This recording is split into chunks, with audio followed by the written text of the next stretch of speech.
Assalamualaikum warahmatullahi wabarakatuh. Bertemu lagi kita di dalam bab 9 iaitu warisan Kerajaan Kedah, Kelantan, Negeri Sembilan dan Perlis.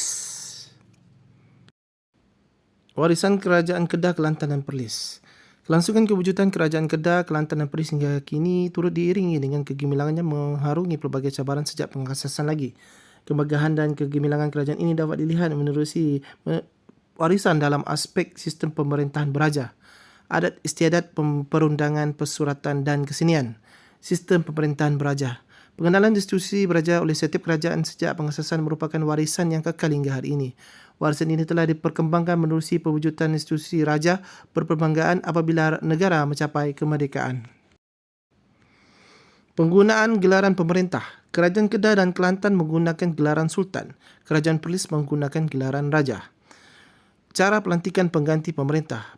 Pelantikan Putera Sultan atau Raja sebagai pengganti daripada jurai keturunan pemerintah pengasas. Di dalam Raja di sebelah kita dapat perhatikan bahawa itu adalah Salasila Raja Perlis. Sistem pemerintahan beraja dalam sesebuah negeri sejak diasaskan kekal diwarisi sehingga hari ini. Pentadbiran wilayah kekal dengan pengurusan mengikut keperluan sistem pemerintah pada masa kini. Sultan atau Raja merupakan hierarki tertinggi dalam pemerintahan beraja. Warisan ini dikekalkan dengan kedudukan Sultan atau Raja sebagai ketua bagi negeri serta memiliki keistimewaannya. Sultan atau Raja juga bertanggungjawab sebagai ketua agama Islam dan merupakan lambang perpaduan rakyat. Pembesar dilantik sebagai wakil pentadbir bagi pihak kerajaan dan bertanggungjawab terhadap jajahan atau daerah. Warisan pentadbiran secara unit daerah ini masih wujud hingga kini. Penghulu merupakan penguasa pada peringkat mukim. Penghulu berperanan sebagai orang perantaraan antara rakyat dan pemerintah. Warisan pentadbiran pemerintah mukim ini masih kekal hingga hari ini dengan kewujudan ketua kampung yang bertanggungjawab untuk mentadbir unit yang lebih kecil. Adat istiadat.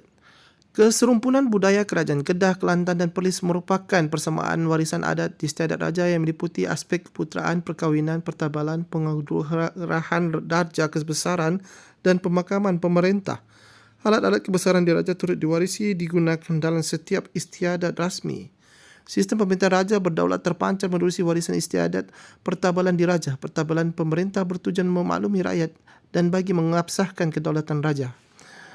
Pertama, Majlis Pemasyuran. Majlis Pemasyuran pengganti Sultan atau Raja disempurnakan sebelum jenazah di pemerintah dimakamkan.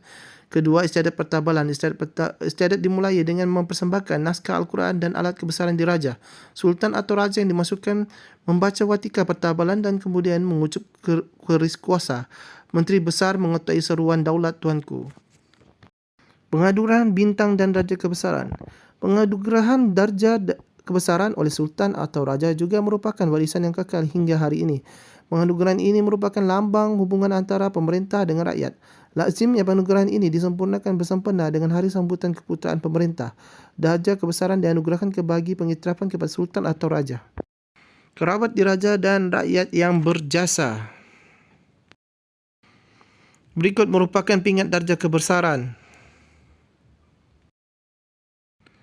Perundangan. Kerajaan Kedah, Kelantan dan Perlis memantapkan sistem pentadbiran dengan melaksanakan undang-undang yang kemas dan teratur. Sistem perundangan ini bertujuan untuk menjamin keadilan rakyat, melancarkan pentadbiran kerajaan dan memakmurkan negeri. Sistem perundangan ini diwarisi hingga kini dengan beberapa pengesesuaian dan penambahbaikan. Baiklah, kita masuk kepada Undang-Undang Tubuh Kerajaan Kedah Darul Aman, Undang-Undang Tubuh Kerajaan Perlis, Undang-Undang Perlembagaan Tubuh Kerajaan Kelantan. Pengganti pemerintah. Sultan atau Raja hendaklah lelaki berketurunan raja, berbangsa Melayu dan beragama Islam. Peranan Sultan atau Raja. Kedudukan Sultan atau Raja sebagai ketua negeri, ketua agama Islam. Badan Penasihat Sultan atau Raja. Kuasa Majlis Mesyuarat Kerajaan Negeri diketuai oleh Menteri Besar sebagai yang dipertua yang membantu Sultan atau Raja dalam mentadbir negeri dan rakyat. Tanggungjawab Sultan atau Raja. Larangan kepada Sultan atau Raja, Menteri dan Jemaah Menteri menyerahkan negeri atau kuasa kepada kerajaan lain. Sultan atau Raja berhak memilih Menteri Besar. Hak rakyat dalam pentadbiran. Warga negara berumur 21 tahun atau lebih tinggal di dalam negeri layak menjadi ahli Dewan Undangan Negeri mengikut perlembagaan persekutuan. Pemantapan Undang-Undang Islam, Kerajaan Kedah memperkenalkan enakmen zakat yang diuruskan menerusi penubuhan sebuah jawatan kuasa pada tahun 1955. Kerajaan Kelantan memperkenalkan enakmen dan perkeliling berkaitan dengan Undang Jenayah Islam dan busana cara Islam dalam kehidupan rakyatnya. Hukum maksiat di Kelantan dituliskan pada abad ke-19 yang melarang perbuatan laga lembu dan persembahan menorah. Persuratan. Kegemilangan Kerajaan Kedah, Kelantan dan Perlis turut mewariskan hasil karya persuratan yang sangat bernilai dan masih kekal hingga hari ini. Karya-karya persuratan ini masih menjadi asas rujukan utama dalam kewujudan sesebuah kerajaan. Karya sejarah. Al-Tariq Salasila Negeri Kedah merupakan karya Muhammad Hasan bin Datuk Kerani Muhammad Arsyad pada tahun 1927, mencatatkan sejarah Istana Kedah dan pentadbiran di Perlis. Mengisahkan pengasasan dan serta pemerintah pembukaan ibu kota alat kebesaran diraja iaitu Nobat dan pengislaman pemerintah Kerajaan Kedah. Hikayat Merong Mahawangsa dihasilkan sekitar tahun 1821 mengisahkan pengasasan Kerajaan Kedah, pembukaan kota pentadbiran dan pengislaman pemerintah. Al-Salasilah atau Tarikh Kerajaan Kedah ditulis oleh Wan Yahya bin Wan Muhammad Taib pada tahun 1911. Mencatatkan secara kronologi maklumat jurai pemerintahan negeri Kedah dari tahun 630 Masih hingga 1911. Memaparkan perkembangan ekonomi dan pentadbiran Kerajaan Kedah menerusi pembahagian daerah. Syair Sultan Maulana dihasilkan pada zaman pemerintahan Sultan Ahmad Tajuddin Halim Shah II 1804 hingga 1845 berkaitan kisah perang perang tentera Kedah dipersembahkan dalam bentuk syair. Hikayat Seri Kelantan dipercayai ditulis pada tahun 1914 mengisahkan pemerintah negeri Kelantan sejak zaman Cik Siti Wan Kembang, Puteri Saadong dan Raja Abdullah hingga tahun 1900. Detik-detik sejarah Kelantan ditulis oleh Saad Syukri bin Haji Muda pada tahun 1971. Mencatatkan sejarah pengasasan Kerajaan Kelantan dan peristiwa penting setiap pemerintah. Kesenian. Pengasasan Kerajaan Kedah, Kelantan dan Perlis juga menyumbang kepada warisan kesenian. Warisan kesenian yang merupakan identiti unik setiap kerajaan ini masih kekal hingga hari ini. Aspek warisan tersebut termasuklah seni ukir, seni bina, seni pertukangan dan barang perhiasan, seni kraftangan, seni persembahan dan seni silat. Warisan seni ukir. Banyak diwarisi di Kelantan dan Kedah. Motif haiwan dalam karya telah digantikan dengan motif alam yang bersesuaian dengan amalan Islam. Kekal sebagai hiasan pada istana, rumah dan bangunan seperti masjid. Kedua gambar raja tersebut merupakan contoh hasil daripada warisan seni ukir. Warisan seni bedah merupakan binaan istana serta hiasan ukiran daripada kayu berkualiti. Keunikan binaan rumah tradisional Melayu ialah tebar layar berbentuk V terbalik yang dihiasi ukiran bermotif alam. Banyak tiang yang menggunakan hasil hutan tempatan dan berdaya tahan dengan perubahan cuaca. Ketiga, warisan seni pertukangan dan barang perhiasan. Pertukangan perhiasan daripada emas perak telah menyerlakan kreativiti masyarakat tempatan. Pertukangan senjata tradisional seperti keris berkembang pesat terutamanya di Kelantan. Warisan seni kraftangan berkaitan dengan kreativiti hasil kraftangan masyarakat seperti anyaman tikar dan baku rotan. Kelantan terkenal dengan warisan pembuatan wau dan batik. Warisan seni persembahan merupakan keunikan pada setiap kerajaan. Awang batil merupakan penipu lara di Perlis. Wayang kulit telah diangkat sebagai warisan kebangsaan di bawah kategori warisan tidak ketara. Mek Mulung merupakan teater tradisional negeri Kedah yang kekal hingga kini. Warisan seni silat merupakan seni atau kepandaian berjuang dengan menggunakan ketangkasan dan menyerang dan mempertahankan diri. Kini sebagai persembahan istimewa dalam suatu majlis dan menjadi acara yang dipertandingkan pada peringkat antarabangsa. Warisan sistem pemerintahan beraja, adat istiadat, perundangan dan persuratan dan kesenian masih kekal hingga kini dan beberapa pembosaian. Warisan kesenian ini merupakan tarikan kepada industri pelancongan negara. Kegemilangan dan kemegahan Kerajaan Kedah, Kelantan dan Perlis dalam pelbagai aspek merupakan warisan yang perlu kita hargai. Keunikan adat dan pemerintahan Negeri Sembilan. Pengenalan. Kesulbunan alam Melayu telah membawa perantau dari Minangkabau menetap di kawasan Rembau, Sungai Ujong dan Johor di Negeri Sembilan serta Naning. Masyarakat ini membawa bersama-sama amalan tradisi dan adat asal iaitu adat pepatih. Walaupun pada hari adat pepatih menerima perubahan semasa, namun masih tetap mengekalkan warisan keunikannya. Aspek keunikan ini berkaitan dengan jurai keturunan sebelah ibu, pelaksanaan hukuman perkahwinan, upacara kedim dan wanita, harta pusaka. Keunikan adat Papati, jurai keturunan sebelah ibu, kaum perempuan dianggap ibu soko, iaitu ibu yang melahirkan anggota masyarakat. Setiap anak merupakan anggota suku ibunya. Anggota suku dianggap sedara kerana berasal daripada moyang perempuan yang sama sebelah ibu. Pelaksanaan hukum bersifat pemulihan dengan memberikan pertimbangan terhadap pesalah ke arah kebaikan, mengutamakan perasaan dan kepentingan pesalah. Sekiranya berlaku kesalahan kecil, maka boleh diselesaikan dengan saling bermaafan atau denda yang ringan. Perkahwinan. Perkahwinan sesama suku tidak digalakkan kerana dianggap sebagai sebuah keluarga besar dan bersaudara. Menggalakkan perkahwinan di luar suku bagi mewujudkan hubungan persaudaraan antara suku. Seseorang lelaki berkahwin akan menjadi anggota keluarga suku isterinya dan digelar semenda, iaitu orang mendatang. Wanita berkahwin dengan sesama suku akan hilang hak mewarisi pusaka, manakala lelaki pula akan hilang hak untuk menyandang jawatan dalam adat. Namun begitu, jika hendak mengembalikan hak, perlu menjalankan adat memuli pusaka. Upacara kedim, menerima orang dari suku lain atau orang luar menjadi ahli suku. Seseorang akan bersumpah tak setia dan bersaudara dengan ahli suku yang akan disertai serta dibuat pengebahan.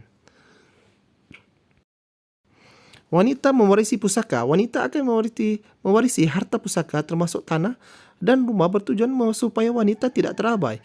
Diwarisi secara turun-temurun daripada ibu kepada anak perempuan. Suku.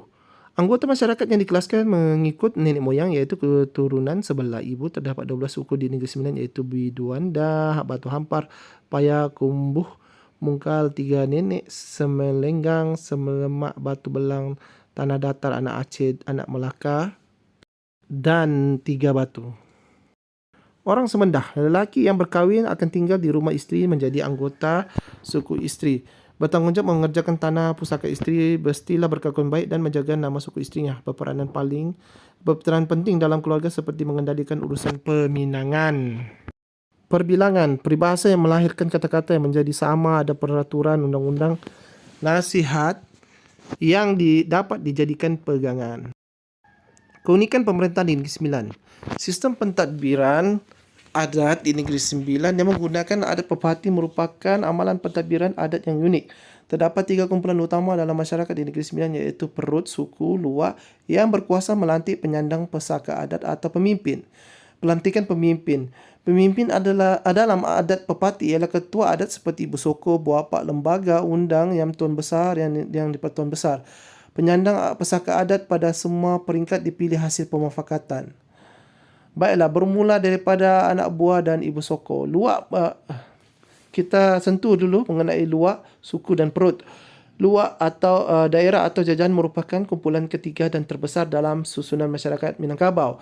Suku merupakan unit kedua dalam sosiopolitik adat pepati, dibentuk oleh beberapa perut yang menjadikan keluarga berkenaan semakin besar.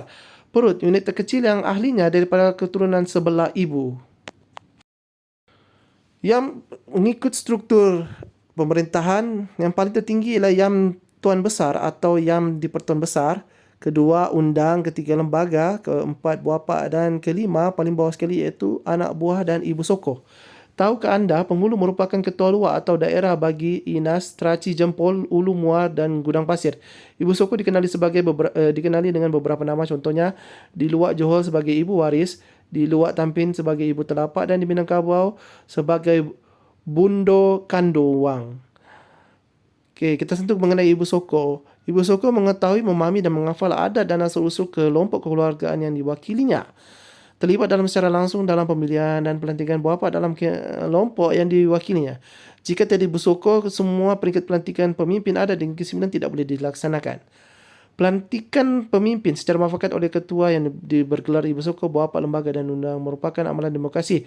Pengekalan pegangan adat pepati dalam kalangan masyarakat di Negeri Sembilan hingga hari ini merupakan penghargaan terhadap warisan adat ini. Okey, yang ketiga, lembaga. Lembaga merupakan ketua suku dan dilantik oleh buapak. Peranan lembaga memilih undang dan penghulu, menjaga keamanan dan keselamatan, menyelesaikan pertelingkan antara suku, mengurus pembahagian harta pusaka. Undang merupakan ketua luar yang dilantik oleh lembaga. Undang yang keempat ialah Undang Sungai Ujong, Undang Jelebu, Undang Johor dan Undang Rembau. Undang yang keempat akan berkerapatan bagi memilih seorang yang layak daripada keturunan Yam Tuan Radin untuk menjadi Yam Tuan Besar atau Yang di-Pertuan Besar.